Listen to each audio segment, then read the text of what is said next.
The year is 2012. Big studios had just realized that gamers were more than happy to start buying cosmetics and boosters in all types of games, not just FIFA.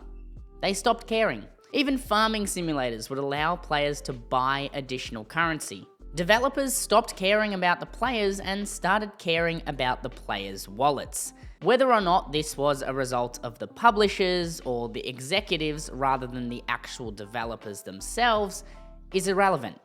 The fact of the matter was, we started seeing these microtransactions in just about every game, and the memes started flowing. When you bought a $60 game, you were expected to pay another $15 to $20 for extra content in the form of extra maps, extra weapons, extra missions, or even smaller microtransactions to buy extra currency, extra skins or cosmetics. Locking the coolest cosmetics behind these paywalls drove sales. Companies were earning money after players had bought the game, rather than making money because players bought the game. And don't get me started on mobile games. They were even worse. Stacked full of premium currency, ads, pay to remove ads, gaming on mobile became almost unplayable. No wonder the only game I fondly remember playing back in 2012 was Clash of Clans.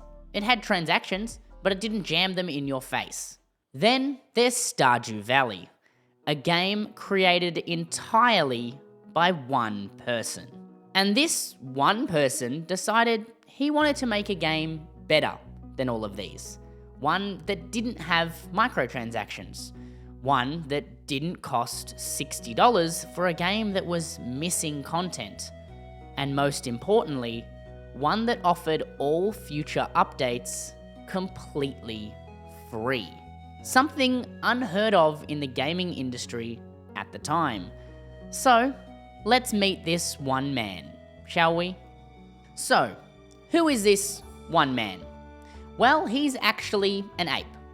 A concerned ape. His name is Eric Barone, but most know him by his alias, ConcernedApe. He's the solo developer behind Stardew Valley, a game that started as a resume filler and ended up rewriting indie game history, and adding a whole lot of zeros to this one man's bank account. Back in 2011, Barone graduated from the University of Washington in Tacoma with a degree in computer science. Like many graduates, he was broke, in debt, and struggling to find a job in a saturated tech market. So, to make himself look more employable, he started a side project. Something just to sharpen his programming skills, specifically in C#, not the musical note, the coding language. And that project was called Stardew Valley. At the time, he had no intention of building a full game, let alone a future career. It was just, well, practice. But as he kept working on it, the project evolved. It wasn't just code on a screen anymore, it was turning into a world he wanted to live in. And so he became a one-man game studio. He taught himself everything: pixel art, animation, music composition, sound design, narrative writing, and system designs. He wasn't just learning how to build a game, he was building himself into a developer from the ground up, all without a team or a budget behind him. For the next 4.5 years, Barone treated this practice project like a full-time job. He worked on it for 60 to 70 hours a week, without pay, without a publisher, without any certainty that the game would even see the light of day. He rebuilt core mechanics, rewrote entire systems, and consistently iterated on art and dialogue. Seriously, some of the characters looked crazy in their first iterations. Look at Shane.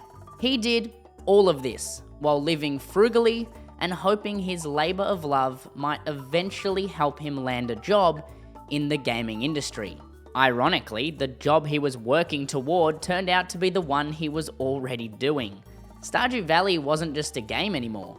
It was the foundation of a career he hadn't planned, but he had completely earned. Barone's biggest inspiration was Harvest Moon, a farming simulator he loved growing up. He decided to create his own spiritual successor, something that captured the warmth and charm that he remembered, but with modern features and emotional depth. But there were times where he was looking at what he created and he just thought, this sucks. I hate it. Get rid of it. Not even Harvest Moon fans would like this. But his love for Harvest Moon ran so deep that in 2016, after Stardew Valley's release, he sat down with the original creator, Hashirihiro Wada. I've definitely stuffed that up, but you know what? Wada, for an interview with PC Gamer. They discussed design philosophy, emotional storytelling, and what it means to make a game that connects with people on a personal level. It was a full circle moment. The student had created something that even the master of RPG farming simulators could admire. For Eric Barone, Stardew Valley started as a way to get a job, but it ended up being something much, much bigger. It became a safe haven, a labour of love, and eventually something that turned the gaming industry on its head and put indie games on top. And the world hadn't even caught up yet.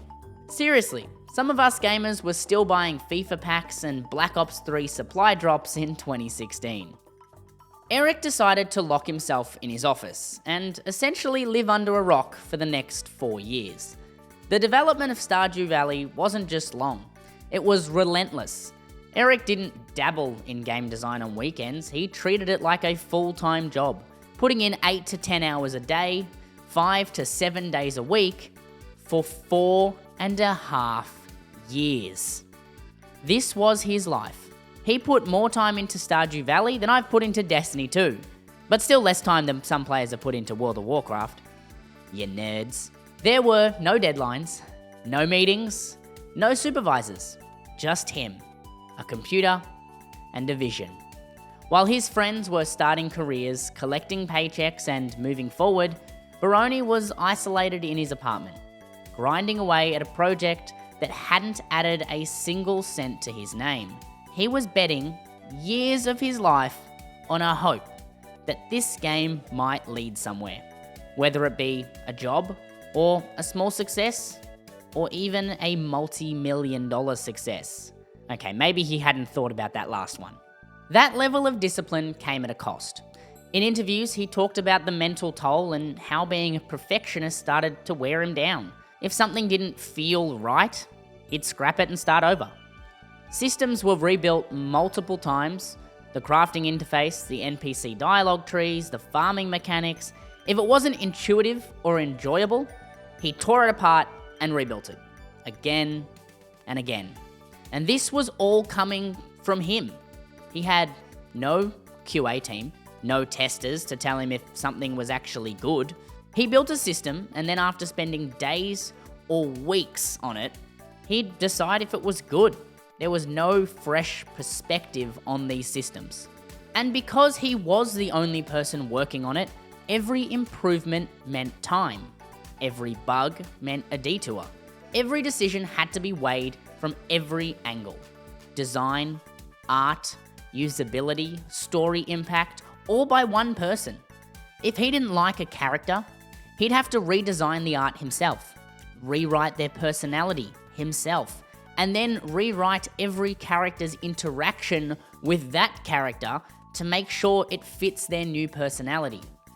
Nothing was simple.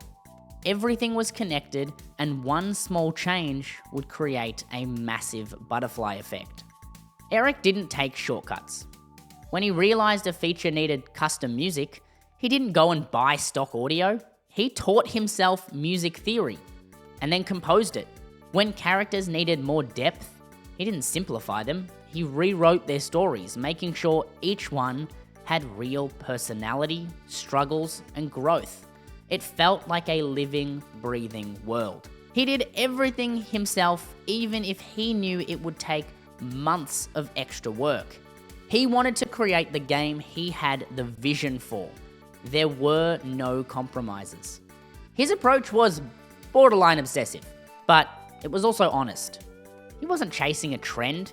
He wasn't working towards a quarterly deadline or executive pitch. He was building a game that he believed in and one he would want to play. Not what some rich guy in a suit said would make him money. In a sense, Stardew Valley became a reflection of Barone himself. It was humble, it was focused, and it was deeply personal. While most solo developers might limit their scope to get a game finished faster, Barone went in the complete opposite direction. He added systems that most indie teams would avoid: mining and combat, a full relationship system, marriage and children, sacrificing said children, seasons and festivals, fishing, crafting, and even post-game content. Each time he expanded the game, he wasn't just padding the experience, he was following through on a promise to himself. Make the farming sim he always wanted, and do it right. There were moments of burnout, of course. 4 years is a long time to believe in something that doesn't pay you back. There were times where he questioned if it was worth it, but somehow he kept going. The man had unrivaled determination. By the end of development, Stardew Valley wasn't just a solo project. It was a test of willpower, a feat of endurance. Eric didn't just make a game, he quietly redefined what one person could accomplish with enough time, enough patience, and enough heart. Maybe a little bit of insanity sprinkled on the side. There was no marketing team, there was no budget, there was no hype. It was just one guy, a pixelated dream, and nearly 5 years of grinding. The result? A world that millions of players would soon fall in love with. Now he could have stopped there, but this is Eric we're talking about. Of course he didn't. It's February 26, 2016. After nearly 5 years of solo development, Stardew Valley has finally launched on Steam. Backed by Chucklefish for publishing and distribution support, it's a quiet Friday release. No billboard ads, no sponsored influencer campaigns, no press tour, just a simple listing and a dream. Eric could finally rest. His game was done.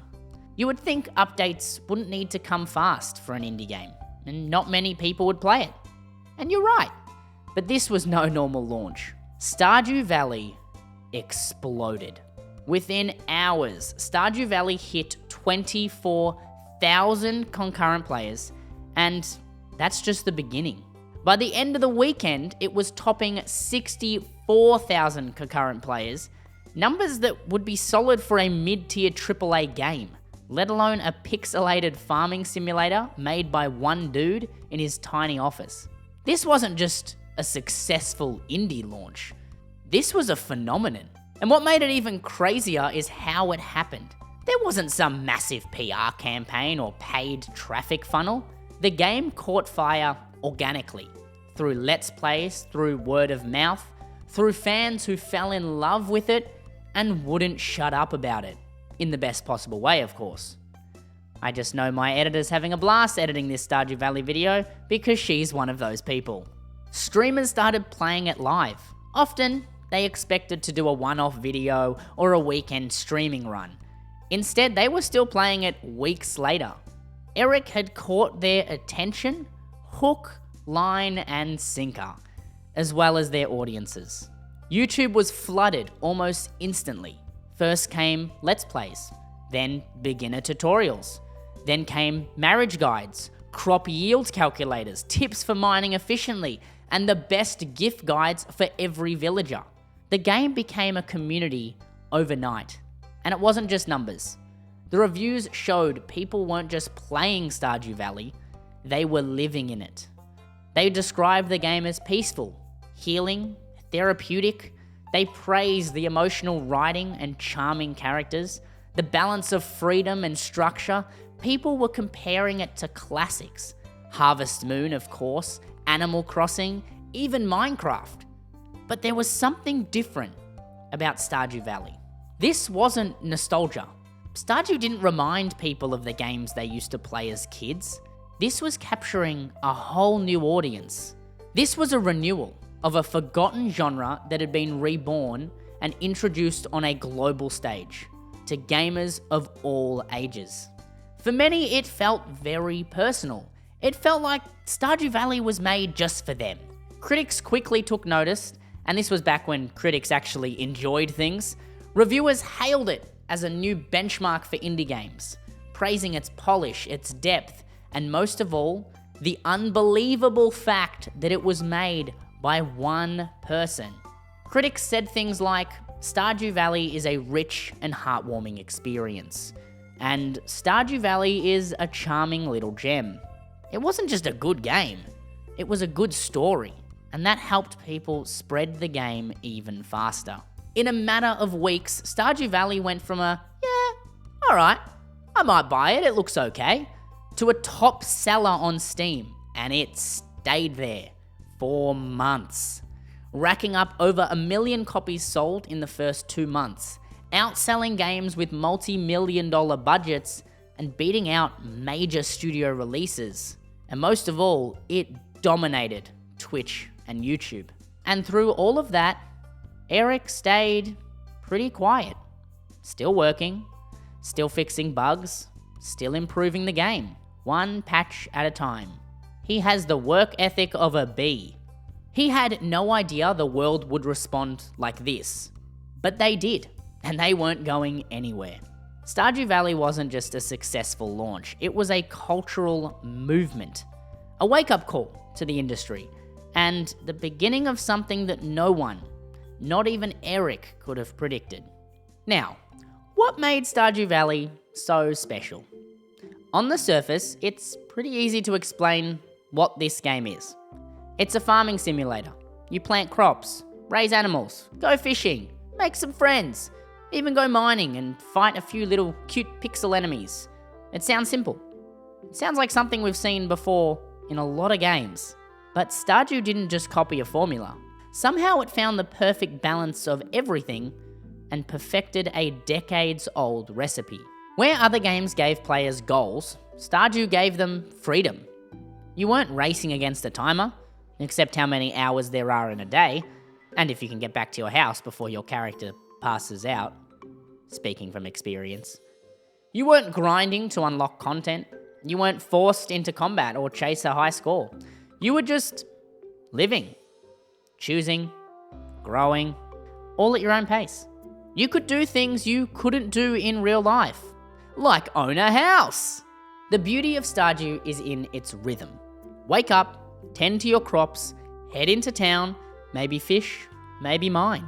And every day ends with a quiet fade to black. And then a new day begins, with possibility. There's the structure, but there's no pressure.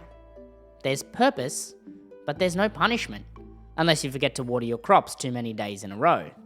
Oops. Thank goodness for sprinklers. And that's a rare balance. It's engaging to the player, but it's not exhausting. You don't burn out from a grind for some mediocre reward. But beyond those mechanics, Stardew is full of heart. The town of Pelican Town isn't just a background dressing, it's a community, and that community has depth. Each villager has their own life, their own struggles, their own personality. And Eric didn't shy away from those heavy topics like most games in this genre would do. Shane battles depression and alcoholism. Linus lives outside of town, shunned and misunderstood. Abigail is quirky and restless. Pam is recovering, bitter and broken. These aren't cardboard NPC cutouts with 2 lines of dialogue like Nazim from Skyrim. They're characters who change as you get to know them. Characters we sometimes can see a bit of ourselves in. You don't just befriend them and unlock a couple extra lines of dialogue. You learn their stories and you share in their growth. And that emotional depth is rare in games, especially one without voice acting or cutscenes. Stardew tells you enough and then lets you decide the rest of the story. And that's why players care. And that's why those character relationships matter. And then there's the attention to detail. Seasons don't just change visually, they bring different crops, different music, different moods. Rainy days feel calm, festivals feel alive. The sound of a chicken clucking or the wind rustling through the trees is oddly soothing. Gotta turn the volume up. There's probably white noise of it on loop somewhere. Maybe that's how Eric sleeps nowadays. Every corner of this game is polished and done intentionally. Even the music plays a role in shaping emotion. Eric composed all of it himself, and it shifts subtly with each season, each event, each location. From those cheerful morning themes to quiet nights, every note reinforces that vibe that Eric built. This world is safe, this world is gentle, and this world is worth your time. And for players, especially those burnt out on those fast-paced shooters, toxic lobbies, or time-sink MMOs, Stardew Valley was a breath of fresh air. It didn't ask for your money, offering extra features, cosmetics, or maps for the low price of $15.99. No, it asked for your attention. It didn't stress you out, it calmed you down. In a time where gaming often felt overwhelming, or really just after your wallet, Stardew Valley was the opposite. It was simple. And for many people, it didn't just entertain them. It helped them. It gave them a routine during those hard times. A world to care for when the real one just felt too much and you needed an escape. And that's the secret sauce. It's not about farming or fishing or pixel art.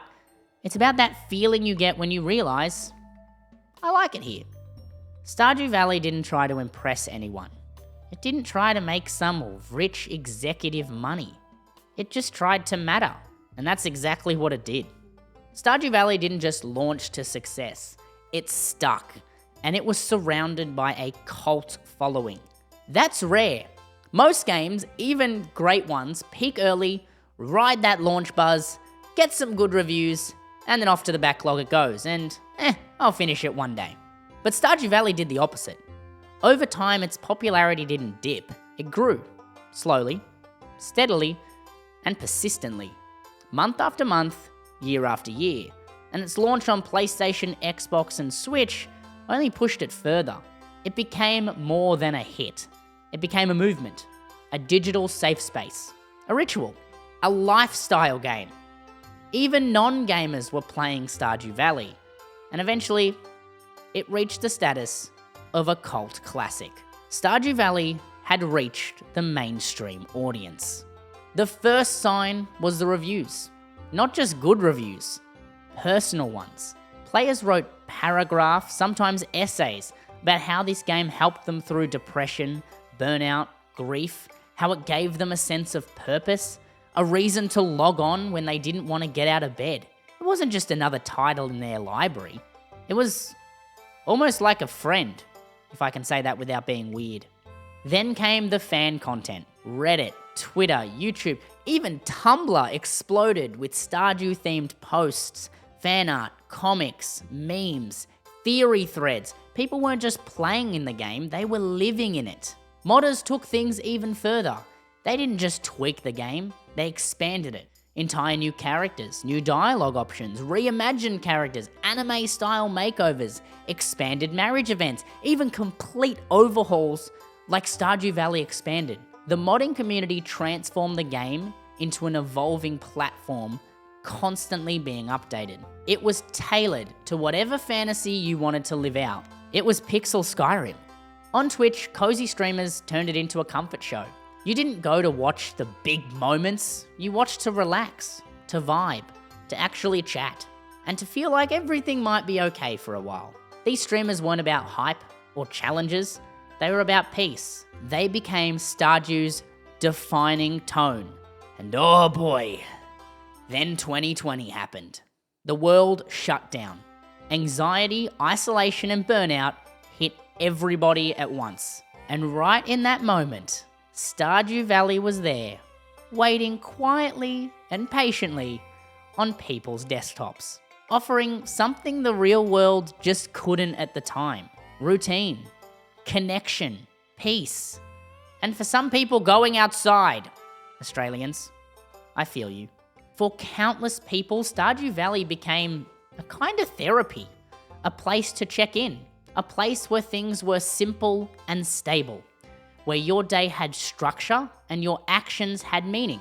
Even just watering your crops or patting your dog felt important. And by this point, it even had multiplayer. The cult following wasn't about loving the game. It was about needing it. And that didn't stop after the pandemic. Stardew Valley has remained one of the most played and most modded games on PC. It sold over 20 million copies across all platforms. It's been ported to consoles, Switch, and even mobile. And through all of that, the community has only grown. It's not a cozy niche anymore. It's an entire genre. A blueprint for how games can create a sense of community, even in a single-player world. You don't need fast reflexes or 4K graphics to matter. You just need something to care about. And Stardew Valley gave players exactly that. On their terms, in their own time. On their own farm. That's how you know Stardew Valley has crossed from popular to loved. When people didn't just recommend the game, they cherished it. Stardew Valley didn't just become a cult classic, it reshaped an entire genre. And in doing that, it made a new one, cozy gaming. Before Stardew, cozy wasn't really a category in gaming. There were relaxing games like Animal Crossing, Harvest Moon, and some life simulators, but they weren't grouped together in one label. And that all changed after 2016, because Stardew Valley did more than succeed.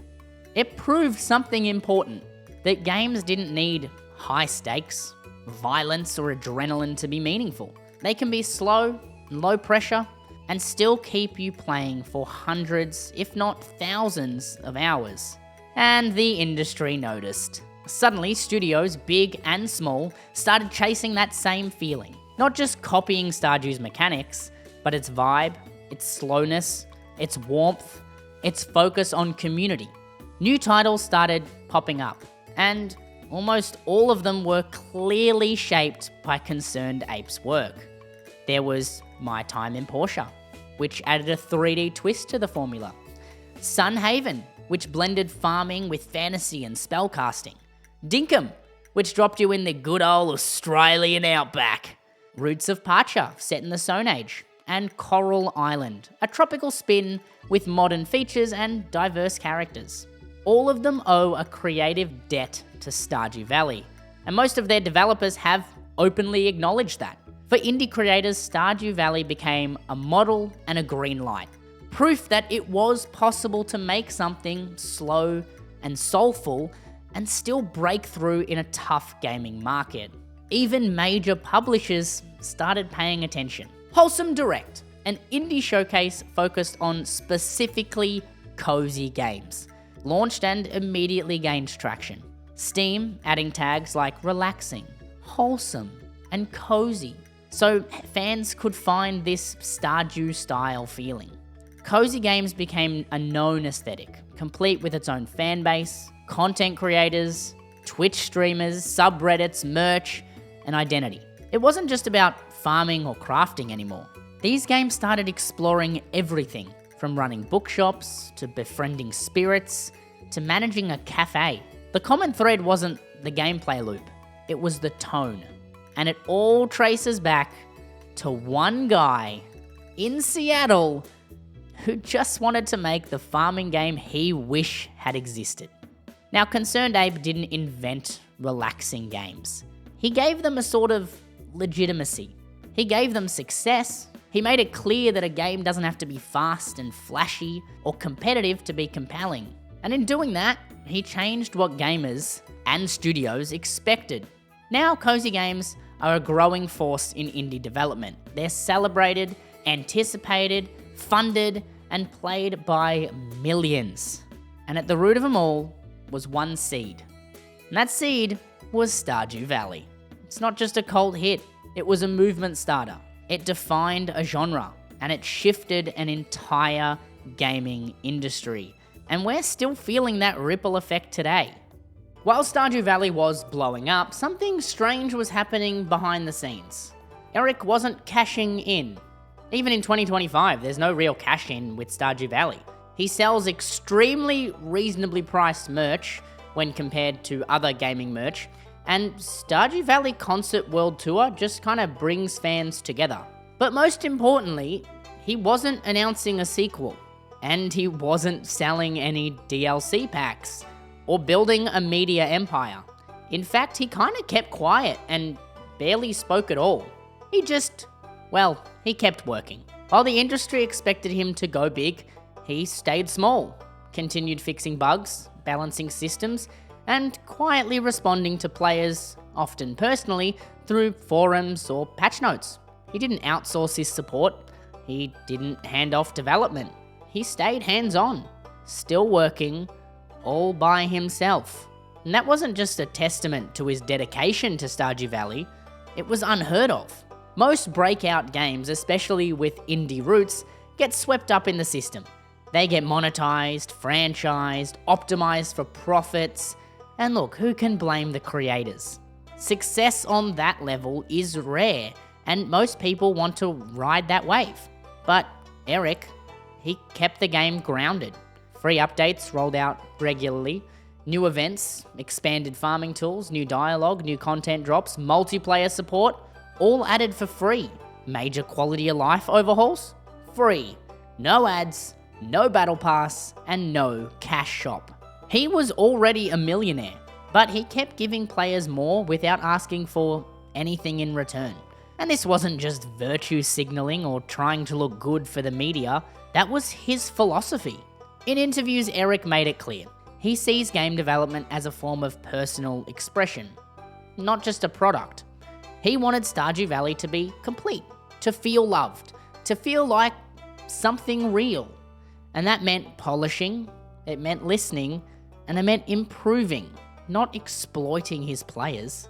He said himself he doesn't want to be a CEO and he doesn't want to run a company or manage a team. He just wants to make games. And that's it. And you can tell he loves his job. And even now, years after release, he still hops onto forums, he runs Reddit AMAs, he still interacts with his fans, and he's humble, he's kind, and he's almost shy. There's no ego, there's not even a brand. It's just Eric, the concerned ape. And that authenticity, especially in an industry where hype matters so much, is part of why players trust him. Not just as a developer, as a person. Because when he says a new update is coming, people believe him. And when he says he cares about the players, they believe him. He's not selling a promise, he's keeping a promise. If he has to delay an update, the community isn't outraged. They understand that if he believes something isn't ready to push, then it isn't ready to push. He doesn't just make cozy games, he develops with cozy ideas. If you imagine a cozy gaming setup, Stardew Valley would be there.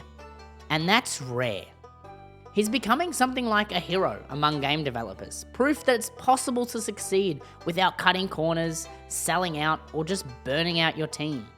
Proof that it just takes one person working quietly to change an entire gaming industry all by himself. Eric didn't just create a new game, he modeled a new type of content creator, a new type of developer, and a new way of producing a game. So, after years of updating Stardew Valley, of quietly refining it and expanding the world he built, fans started to wonder, after years of Stardew Valley, what's next for the concerned ape? And in October 2021, we got an answer. Oh boy, he's at it again. Without warning, the ape dropped a trailer for his next solo project, the Haunted Chocolatier. And just like that, the internet exploded. Again. The trailer showed a new pixel world that looked very familiar in art style, but very different in tone. It was a little bit quirky, a little bit mysterious, and maybe even a little bit haunted. The core concept, you run a chocolate shop, but not just any chocolate shop. One that's powered by gathering ingredients, exploring magical realms, and interacting with ghosts. Of course it's ghosts. It's weird, it's whimsical, and it's 100% concerned ape. Fans instantly were all in. After years of the sunny fields in Pelican Town, the Haunted Chocolatier promises a different vibe. Eric himself said, just because it's haunted doesn't mean it's evil or negative. He intends on being positive, uplifting, and life-affirming. Okay, that's word for word what he said. It's just so Eric. I could never come up with something like that. He also said the game would lean more into those action RPG mechanics with real-time combat that expands what he started on in Stardew Valley's mines. He's also hinted at a deeper fantasy element, richer lore, and new experiments on how players experience narrative and setting. But of course, it wouldn't be a ConcernedApe game if he wasn't working all by himself. The art, the design, the music, the code, every element is still handcrafted like Stardew Valley. He's taking his time, he's refusing to rush, and he's openly sharing progress only when it's ready. No deadlines, no publishers breathing down his neck. It's just another passion project, unfolding at its own pace. Even with all the money in the world, he maintains his core values. He works at his own pace, all by himself. And of course, there's no release date yet, but the anticipation is enormous, because it's not just about the game anymore. It's about the community and their trust Eric himself has built around him. Not just the community built around Stardew Valley, but the one built around him as a developer. He has earned something very few developers achieved, even massive studios. It's a player base that will follow him anywhere, not because of the hype, but because of his history. Because they know he puts love into every single little detail. Because they've seen what he can do with time, space, and freedom all by himself. People aren't excited for the Haunted Chocolatier just because it's his next game. They're not even excited because they'll know it'll be a good game. They're excited because they'll know it'll matter. Because Eric doesn't just chase a trend, he builds a world that feels like a home. Stardew Valley drew its positive power from the sun, where Haunted Chocolatier will do the opposite and draw power from the moon. Both are vital. Again, I couldn't write something that poetic. That's his blog post. And if his first game is any indication, this one might reshape what cozy, magical, and meaningful looks like in games all over again. Instead of creating the cozy game genre, this time he's just gonna change it. So, ConcernedApe didn't set out to change gaming. He wasn't trying to redefine a genre, to start a movement, or even to inspire a generation of developers. He was just one guy, one unemployed guy trying to get a job like a lot of us are now. But in the process, he created something amazing, something personal, something that rewrote what's possible when you replace pressure and deadlines with passion and personality. Stardew Valley isn't just a good indie game. It is a major turning point in gaming history. And it reminded us that the heart of gaming isn't about this massive budget or motion capture or viral trailers. It's about the connection. It's about how the game makes you feel when you're playing it, and how long it stays with you when you're not. Eric proved that one person working alone can outshine entire studios with multi-million-dollar budgets and workforces of 100+ people. He didn't just match the quality of big games, he surpassed it in areas where people actually care. His work challenged the assumption of the industry. Games need a big team to be complete. Indie projects don't have staying power. Players only want adrenaline and spectacle. Well, Stardew Valley just proved it all. Its explosion of cozy games, in the modding scene it inspired, in its countless devs who said it's the reason they started making games. But most importantly, it's in its players. The ones who found Pelican Town comfortable. The ones who booted it up to escape the craziness of life. We all do it. And the ones who still, years later, return to that little farm, not because they need a new feature, but because it's fun to be there. And that's the legacy that Stardew Valley has left. And although Eric has remained Eric Barone, the ConcernedApe, not a figurehead, not a personality brand, not even a big studio. It's just a guy who still makes games the same way he started. Quietly, patiently, and most importantly, all by himself. He's not just the developer behind one of the most loved indie games ever made. He's a reminder that the way we make things actually matters. It's the process, not just the product, and that sometimes Even the smallest thing ends up being massive. The gaming industry often moves fast, and it chases a lot, but it sometimes also forgets what makes games fun. Stardew Valley wasn't built for money, hype, or fame. He built it because he loved it, and it's something he wanted to play. And that's why so many people love it too. Sometimes it only takes one concerned ape to change everything we thought about gaming. Oh boy, that was a long one, and a very different one. I hope you have enjoyed the absolute monster of a video you just watched. Sorry it's a little later than I thought it would be. I got sick, and then, well, it obviously took me a long time to write this one, and it went through many iterations. A massive shout out to my patrons who support my content. You guys are absolute legends. And if you enjoyed this kind of video, maybe the next one will be even longer. Might take a few weeks, but maybe it will.